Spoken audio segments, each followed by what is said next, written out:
Comme vous le savez, les grandes ondes et les petites ondes de la bande AM ont été désertées par les grandes stations de radiodiffusion. Inter, Europe 1, RMC, RTL et d'autres. Alors, nous avons imaginé un concept simple. Retrouver toutes ces stations sur les fréquences qu'elles occupaient hier, mais avec leur programme d'aujourd'hui. Avec un impératif toutefois, ne pas modifier ni intervenir dans le poste récepteur radio.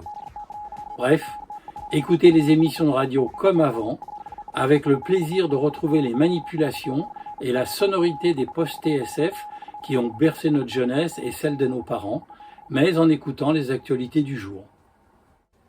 Je vous propose maintenant une rapide démonstration du résultat obtenu, et ensuite, pour les plus curieux, je vous emmène dans mon labo pour vous expliquer comment tout cela fonctionne, et surtout, comment faire pour faire la même chose chez vous.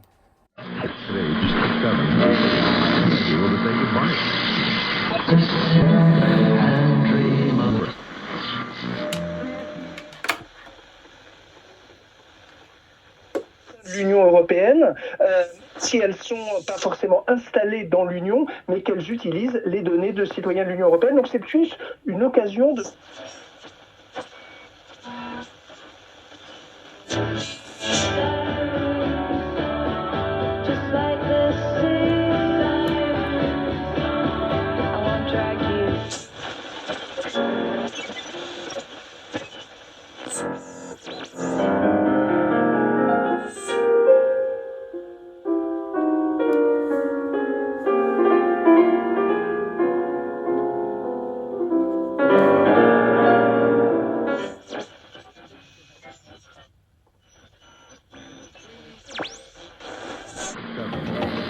Toujours du jazz, de la soul en stock à l'instant avec aussi Shadé et son mythique Paradise sur Jazz Radio.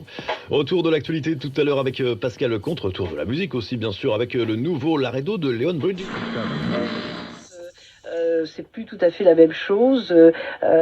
Qu'est-ce que fait Louis XVI quand il monte sur le trône? Il fait abattre. Votre fils vous a certainement dit ce qu'il comptait faire de sa journée. Un instant, la maman cesse de se mordre les lèvres et de trembler comme une feuille. Oui, monsieur le policier. Même que j'étais pas d'accord, mais j'ai fini par... Désolé. Oui, bien sûr. Oui. 3-2 pour l'équipe de France, donc dans ce double qui peut être décisif, puisque vous le savez, les Bleus mènent 2-0 après la belle journée d'hier. Donc on a Pierre Gerber et Benjamin Brosi, le père... Prête à aller jusqu'au bout d'elle-même pour protéger le vivant, quitte à frôler les ténèbres, quitte aussi à mettre en péril le grand amour de sa vie. Répondre à la nuit, le plus lumineux des romans d'Agnès Lédig, chez Albin Michel. Si vous avez un enfant au collège, allons...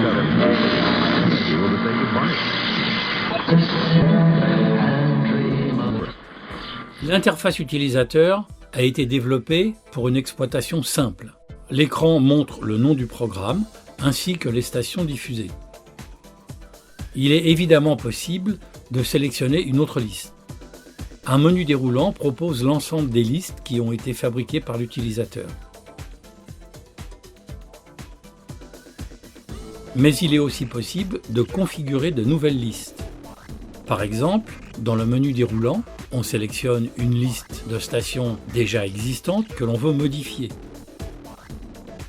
Une fois sélectionné, un écran propose d'une part de choisir la nouvelle fréquence entre les grandes ondes et les petites ondes parmi tous les canaux normalisés et d'autre part de choisir la station, le programme de la radio que l'on souhaite diffuser parmi un choix de plus de 300 programmes différents.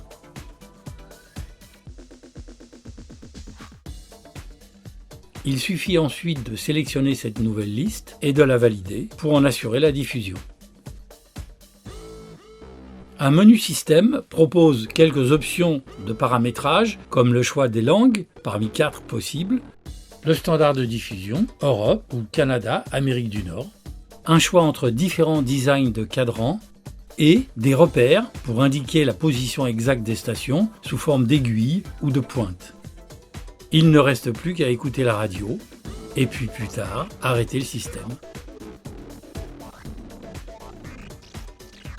Il est possible aussi de paramétrer le module AM à partir d'une tablette ou d'un smartphone, l'affichage s'adaptant automatiquement aux écrans des divers terminaux employés.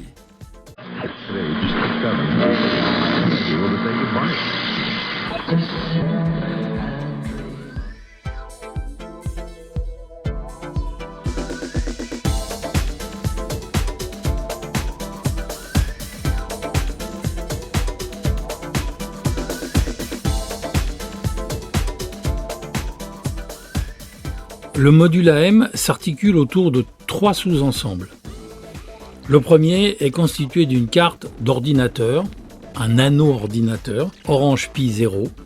L'une de ses missions est de récupérer les flux audio des programmes radio que l'on souhaite diffuser. Alors cela peut se faire soit par le réseau filaire RJ45, soit par une liaison Wi-Fi, puisque le nano-ordinateur possède un modem Wi-Fi intégré dont on voit la mini-antenne. Un deuxième module s'occupe de générer l'ensemble des 8 porteuses sous forme digitale. C'est le module RPI qui est implanté sur le troisième sous-ensemble constitué d'une carte de circuit imprimé où sont câblés uniquement des composants traversants. La liaison entre le nano-ordinateur et le module RPI qui génère les 8 porteuses digitales s'effectue par un câble USB.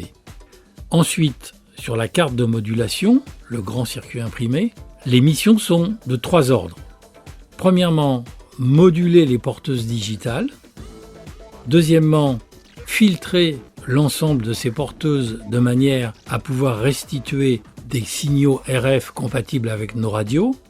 Et troisièmement, proposer un préamplificateur pour permettre de moduler l'une de ces 8 porteuses avec un signal analogique en provenance d'une source externe. Il est maintenant possible de diffuser les programmes vers les TSF.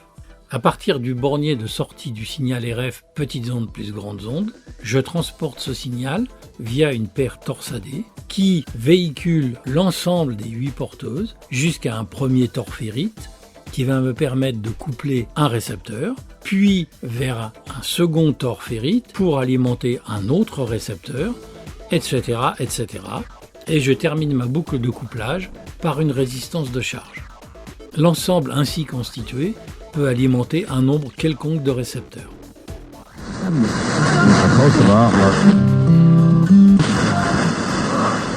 Ce projet a été conçu pour que le plus grand nombre puisse le réaliser. Aucune nécessité d'appartenir à une organisation ou de s'abonner à quoi que ce soit pour en profiter.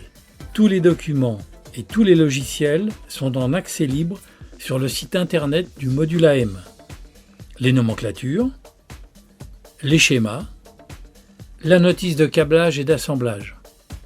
Pour les débutants, nous avons préparé un dossier énonçant le rappel des règles de base de câblage. Un assistant a même été conçu pour vous aider à câbler la platine du circuit modulateur. Avec lui, tout reste limpide et intuitif.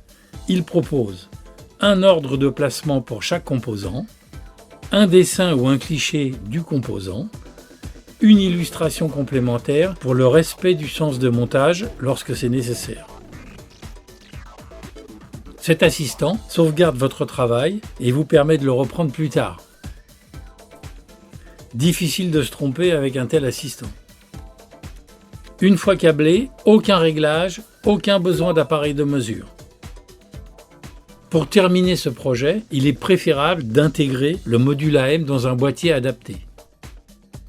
Nous avons édité une brochure qui rassemble l'ensemble des plans de réalisation, de la mécanique, du marquage et du raccordement entre les divers modules et les composants annexes. Une communauté d'amateurs ayant réalisé le module AM est active sur le forum Rétrotechnique et propose souvent aide et conseils à ceux qui rencontrent une difficulté. Vous souhaitez faire chanter vos TSF ? Alors rendez-vous à cette adresse et tentez l'aventure du module AM. Vive la TSF!